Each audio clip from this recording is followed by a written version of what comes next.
Muito bem, nós estamos aqui para concluir o livro de Deuteronômio.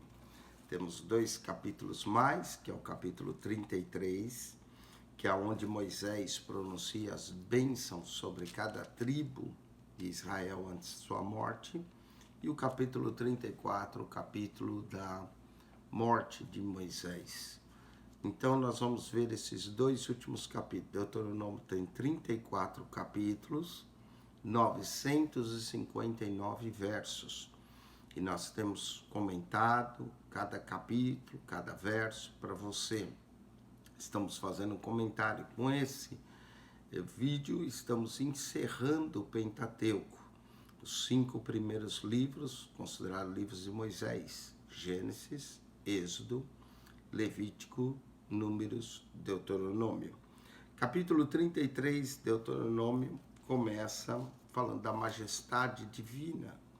Esta, porém, é a bênção com que Moisés, homem de Deus, abençoou os filhos de Israel antes da sua morte. Esse primeiro verso fala de bênção. O homem de Deus sempre tem uma bênção para nos dar. Não é? Moisés, homem de Deus, abençoou. Um homem de Deus é sempre abençoador aos filhos de Israel antes da sua morte. Vamos ler então a bênção do Senhor, né? Disse, pois, o Senhor veio de Sinai. O Senhor estava com eles no Sinai, veio de Sinai e lhe subiu de Seir. Seir, né, é o significado do nome Seir, quer dizer espinhos. E resplandeceu desde o monte de Parã. Parã era o monte das cavernas, e veio com 10 milhares de santos à sua direita, e havia para eles o fogo da lei. O fogo da lei. A lei é como um fogo purificador. Na verdade, ambos os povos, todos os teus santos estão na tua mão. Os santos de Deus se encontram em suas mãos. Deus protege, Deus abençoa. Postos serão no meio entre os teus pés, e cada um receberá das tuas palavras. As palavras de Deus são palavras de bênção.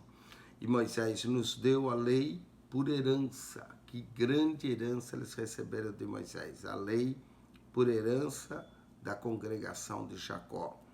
E o Senhor foi rei em Jessurum. Já dissemos que Jessurum, né, significa aquele que está em pé. Alguns também tentam dizer que Jessurum, essa expressão, ela quer dizer uma abreviação de Jerusalém, mas essa não é provavelmente. Jessurum significa aquele que está em pé. O Senhor foi rei em Jessurum, aquele que está em pé, quando se congregaram as cabeças do povo com as tribos de Israel.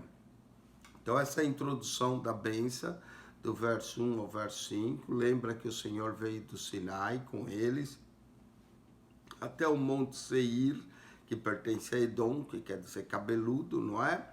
E resplandeceu no Monte Parã. Então, fala de Deus aqui no Monte, 3 pelo menos Monte Sinai, Monte Seir, Monte Parã. E aí ele veio com eles, e o Senhor foi rei em Jessurum, quer dizer, significa aquele que está em pé. Vamos lá ao verso 6, começando cada tribo. Começando pela primeira tribo, né? Rubem, que era considerado o primogênito de Jacó. Viva Rubem e não morra, e que seus homens sejam numerosos. Então, a bênção para Rubem é que os homens da tribo de Rubem fossem numerosos. Verso 7. E isso é o que ele disse de Judá. Né? Rubem foi a primeira tribo que ficou do outro lado do Jordão. Judá, mais ou menos na mesma altura de Rubem, só que do lado de cá do Jordão. Parece que ele começa com as tribos do sul, não é? E isso disse Judá: ouve, ó Senhor, a voz de Judá, e introduze-o no seu povo, e as suas mãos lhe basta, e tu lhe sejas em ajuda contra os seus inimigos. Judá é a tribo real, onde mais tarde vai dar reis, como Davi, Salomão e toda a casa de Judá, e fala sobre as mãos do Senhor, né? Ouve o Senhor, introduz o seu povo, suas mãos lhe bastam, e tudo lhe seja em ajuda contra os seus inimigos. Sendo a tribo real, era a tribo que iria lutar, então precisava de ajuda contra os seus inimigos. Verso 8, de Levi disse, teu Tumim e teu Urim são para o teu amado. Urim e Tumim eram as duas peças sacerdotais que ia perto do sacerdote, não era, pelas quais eles consultavam o Senhor, através dessas peças que eram de metais, tipo tubos, que eles vibravam quando o Senhor dizia sim e não é? Então, teu Tumim e teu Urim são para o teu amado, que tu provastes em Massá, com quem contendesse com as águas de Meribá. Foi aonde, infelizmente, Moisés e Arão pecaram contra o Senhor nas águas de Meribá, águas de contenda. Então, ele proclama que o sacerdócio estaria sobre essas tribos e lembra as águas da contenda, porque as quais impediu Moisés de entrar na terra prometida. Aquele que disse a seu pai e a sua mãe, nunca ouvi, e não conheceu a seus irmãos, e não estimou a seus filhos, pois guardaram a tua palavra e observaram o teu concerto. Para Levi, deveriam guardar a palavra, observar o concerto de Deus, ensinar os teus juízos a Jacó, essa era a bênção de Levi, ensinar os juízos a Jacó, a Israel, não é? E a tua lei a Israel. Levar o incenso ao teu nariz, eles iam queimar incenso, essa tribo sacerdotal, e o holocausto sobre o teu altar. Verso 11, abençoa o seu poder, ó Senhor, e a obra das suas mãos te agrade, a obra das mãos dos sacerdotes pudesse agradar a Deus.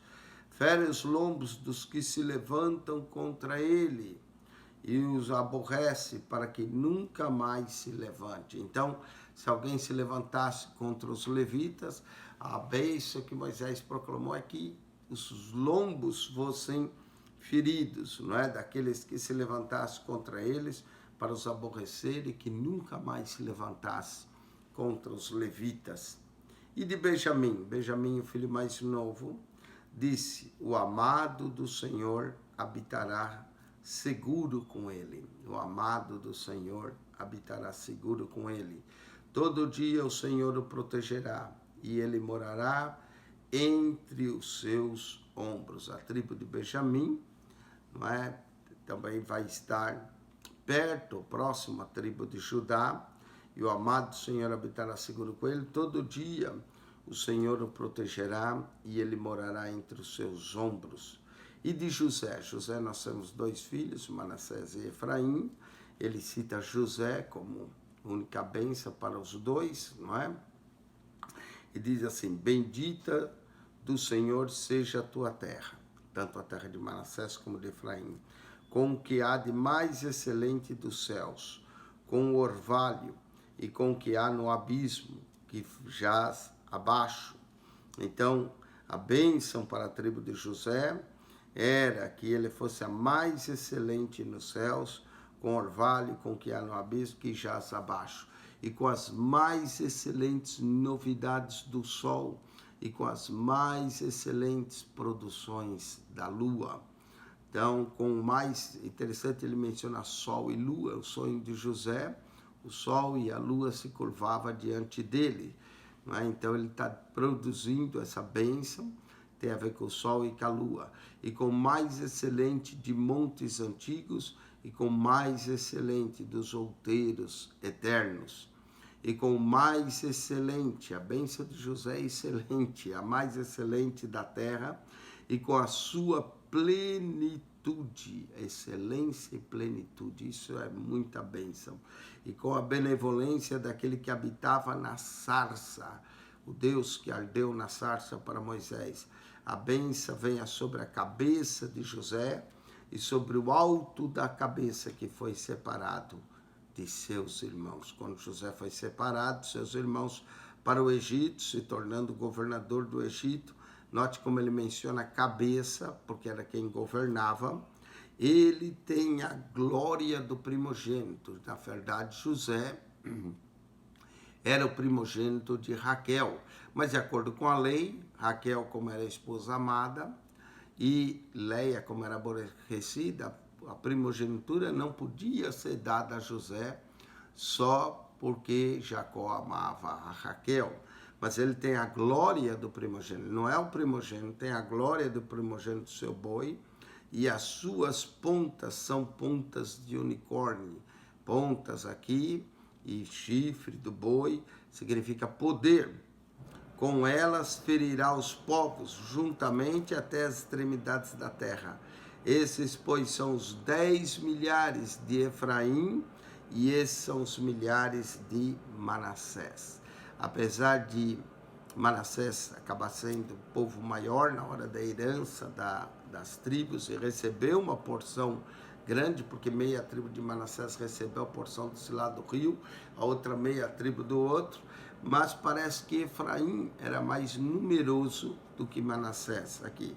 10 milhares de Efraim e milhares de Manassés. E de Zebulon disse: alegra-te nas tuas saídas, e tu, Isacar, nas tuas tendas. Zebulon e Isacar vão receber bênçãos quase que juntos, né? Alegra-te nas tuas saídas, e Isacar nas tuas tendas.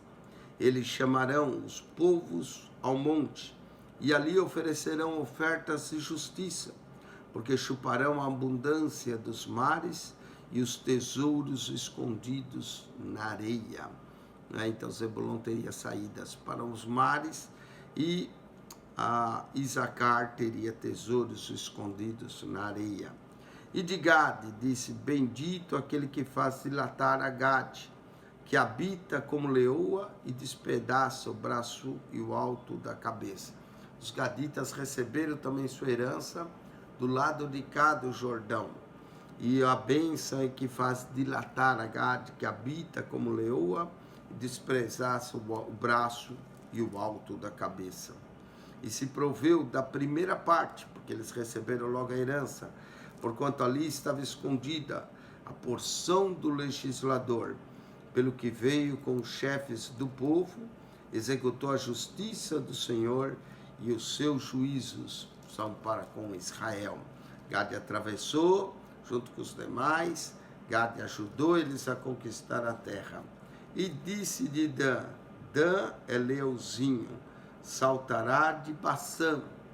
Dan recebeu a sua herança mais ao norte, um leãozinho, saltará de Baçã. E de Naftali disse: farta-te, Naftali, da benevolência, e enche da bênção do Senhor, e possui o ocidente ao meio-dia. E de Aser disse: bendito seja Aser com seus filhos, agrade seus irmãos, e banhe com azeite o seu pé. Parece que a tribo de Aser iria produzir bastante olivas, bastante azeite. O ferro e o metal serão os teus calçados, e a tua força será como os teus dias. Não há outro em Gesserum, de novo menciona Gesserum, aquele que fica em pé, semelhante a Deus, que cavalga sobre os céus para a tua ajuda, e com a sua alteza sobre as mais altas nuvens. Aqui fala da majestade, da grandeza de Deus. Cavalga sobre os céus para a sua ajuda, e com a sua alteza sobre as mais altas nuvens.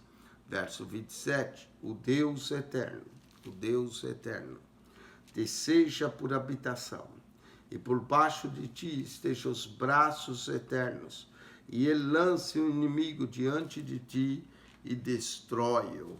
Então, que maravilhas essas bênçãos que Israel vai acabar recebendo. Normalmente tem a ver com batalha, tem a ver com proteção, tem a ver com força, que o Senhor vá, tem a ver com excelência, plenitude, não é? Então, tudo isso tem a ver com eles que iam conquistar a terra. Verso de número 28. Deus, pois, habitará só e seguro na terra da fonte de Jacó, na terra do cereal, do mosto, e os seus céus gotejarão o orvalho. Também a bênção vai para a terra, chama terra do cereal, que ia produzir trigo, a terra do mosto, que ia produzir muitas vinhas, e os seus céus gotejarão o orvalho. No verso de número 27, fala da eternidade de Deus, o Deus eterno, que seja por habitação.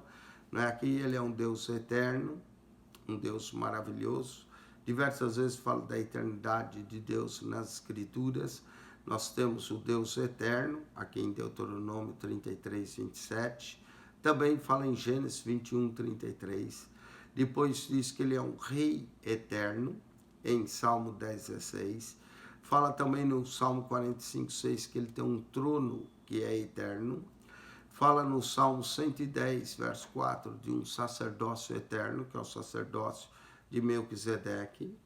Fala que também seu reino é eterno, Salmo 145, verso 13.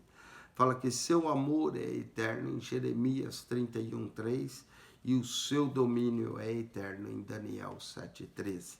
Então, Deus é eterno, Rei eterno, trono eterno, sacerdócio eterno, reino eterno, amor eterno, domínio eterno.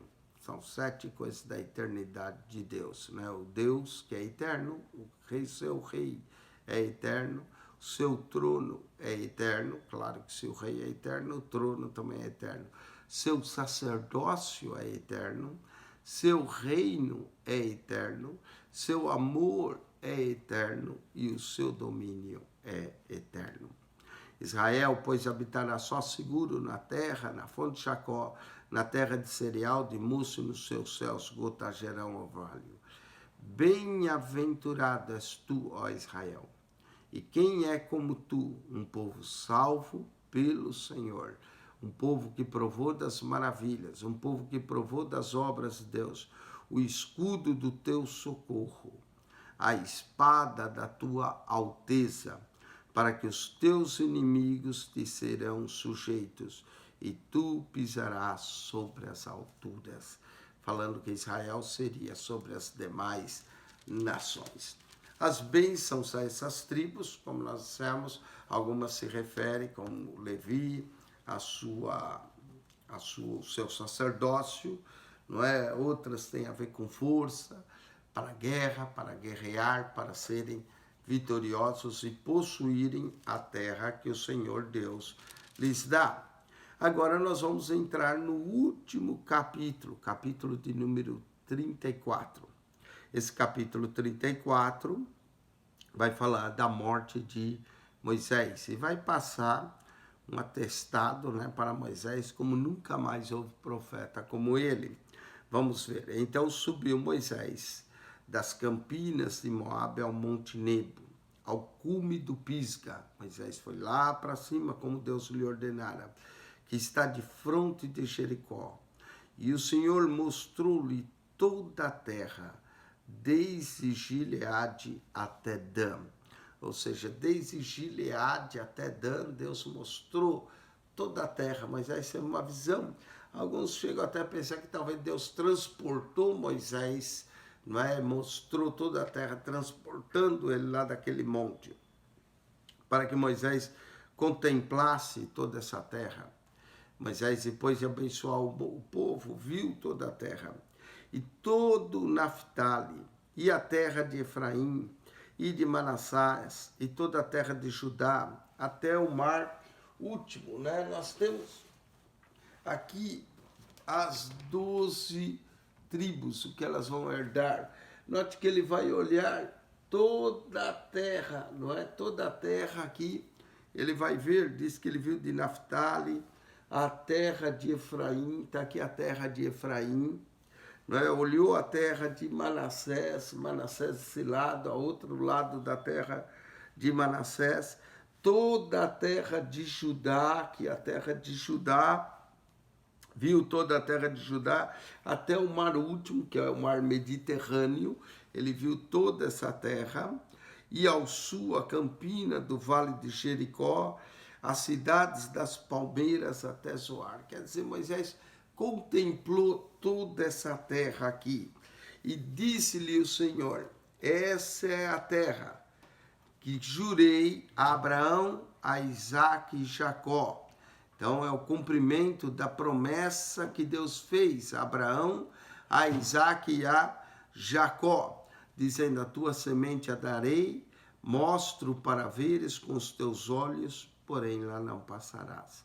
Moisés então olhou com seus olhos toda essa terra maravilhosa, terra que mana leite e mel, terra que Deus prometeu aos seus servos Abraão, Isaque e Jacó. Olhou a terra, né, Manassés, Efraim, as tribos todas que iam herdar, e assim morreu ali Moisés. Moisés, então, depois de ver toda a terra, Moisés ali morreu, servo do Senhor, na terra de Moabe, conforme o dito do Senhor. Moisés descansou. Este o sepultou num vale na terra de Moabe. Quem sepultou a Moisés? O próprio Deus diz que sepultou a Moisés. Que honra que esse homem teve, não é, de ter o seu sepultamento pelo próprio Deus. O povo não o sepultou. Moisés morre ali na presença de Deus, no cume do monte, depois de contemplar toda a terra, e esse o sepultou num vale na terra de Moabe, de fronte de Bet-peor, e ninguém tem sabido até hoje a sua sepultura. Interessante, ao morrer, de acordo com a lei, Moisés se torna imundo, não é? E Deus proibia terminantemente tocar algum corpo morto para se tornar imundo. E aí, diz que o próprio Deus sepulta Moisés. Como é que é isso, não é? Isso nos leva a pensar sobre isso. No livro de Judas, no Novo Testamento, depois você pode ler lá esse comentário que nós fizemos. No livro de Judas só tem um capítulo.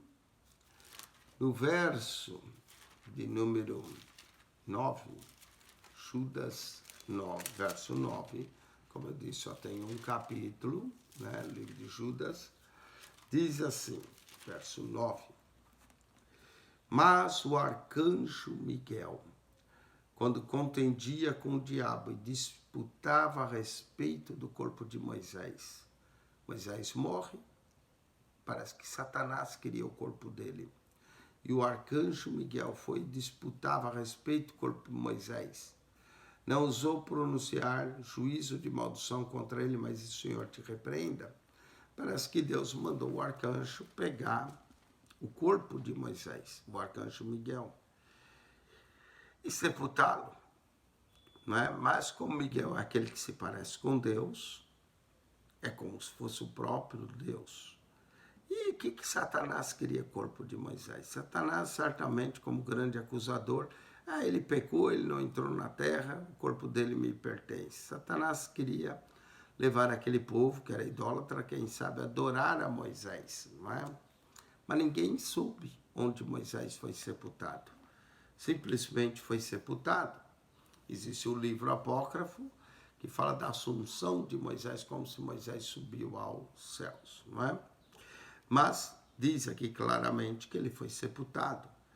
Sepultado num vale, na terra de Moabe, de fronte de Bet-peor, e ninguém tem sabido até hoje a sua sepultura, nem se o local da sepultura souberam, senão iam querer ir lá adorar a Moisés. Era Moisés da idade de 120 anos quando morreu. Alguns dizem que ele morreu no dia do seu aniversário, né? No dia que ele completou 120 anos. Mas poderia ser depois. Nós já lemos que no capítulo 31, que Moisés já tinha 120 anos, não é? Quando ele faz seu cântico. Depois falou da idade de 120 anos, sou eu hoje, verso 2.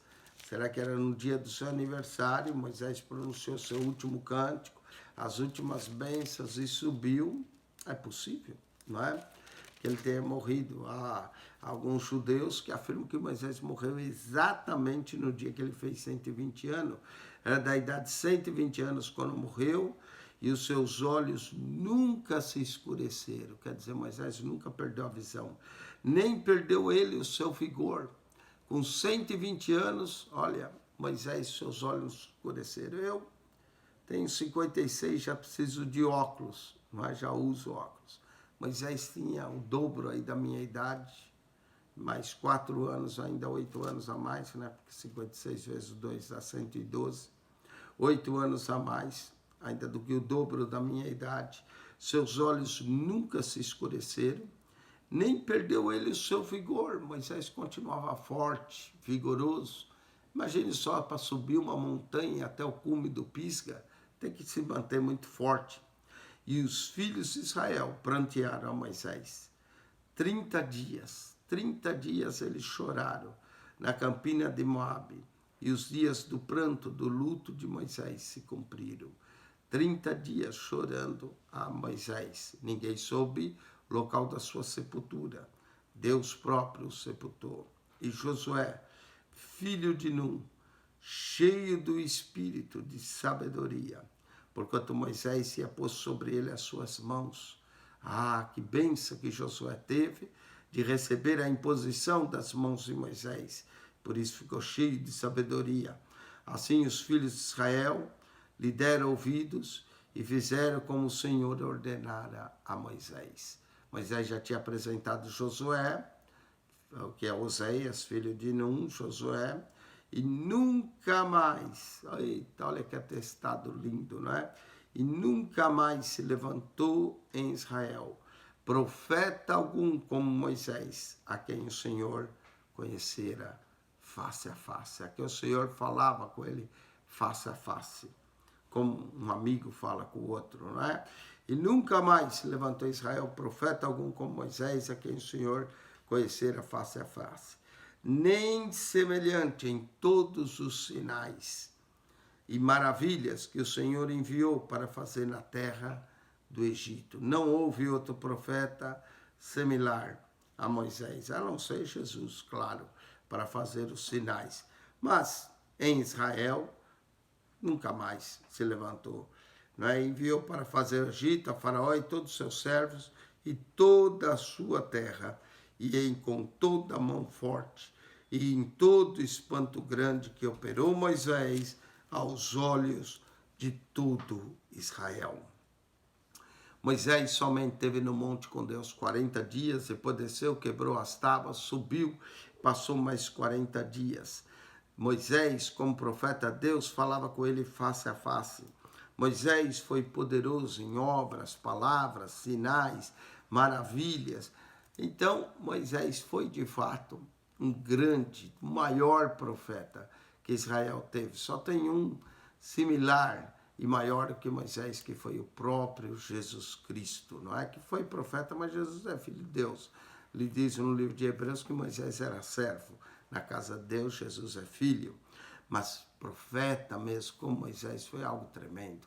O homem que escreveu o Pentateuco, o homem que entregou a lei para o povo, o homem que conduziu o povo 40 anos pelo deserto, o homem que suportou tudo aquilo que aquele povo murmurou dele, murmurou de Deus. Moisés foi, de fato, um dos maiores profetas que Israel teve e foi respeitado como tal, e até hoje é respeitado, é lido nas sinagogas todos os sábados. Com isso, nós concluímos o Pentateuco, os 5 primeiros livros de Moisés.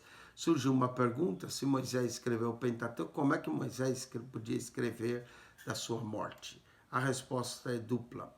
Moisés pode ter escrevido por revelação, assim como escreveu também acerca da criação e não estava lá por revelação, ou o seu sucessor Josué, que é mencionado aqui, cheio de sabedoria, que recebeu as mãos, a imposição das mãos de Moisés, pode ter escrito esse último capítulo do livro de Deuteronômio e depois escreveu o livro de Josué.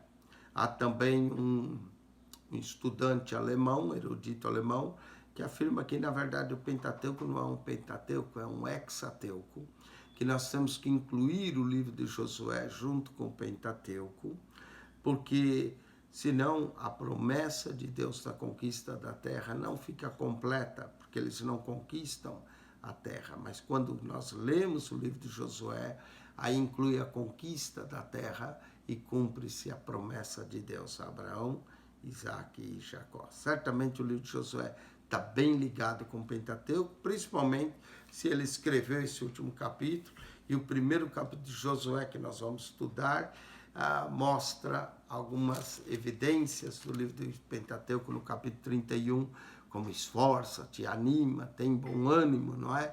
Deus já tinha dito isso no capítulo 31. Com isso nós concluímos, agradecemos a Deus pela sua graça. Eu recomendo você voltar, ler o Pentateuco, estudar detalhes, alguma coisa que talvez você queria que a gente dissesse, não dissemos, vá pesquisar, não é? Estudar mais e aprender e guardar a palavra do Senhor. Que Deus vos abençoe, que a graça de nosso Senhor Jesus Cristo seja convosco, o amor de Deus, nosso Pai, e a comunhão do Espírito Santo. Divulgue o nosso canal, mande para os seus amigos, familiares. Esse é o único canal que comenta a Bíblia, capítulo por capítulo, verso por verso. Há bons canais, excelentes canais no YouTube, mas são pregações, estudos avulsos. Agora, que comenta a Bíblia, capítulo por capítulo, verso por verso, esse é o único canal que eu conheço. Talvez vai surgir outros, mas por enquanto é o único. Que Deus te abençoe, que a graça de Jesus seja convosco. Amém e amém.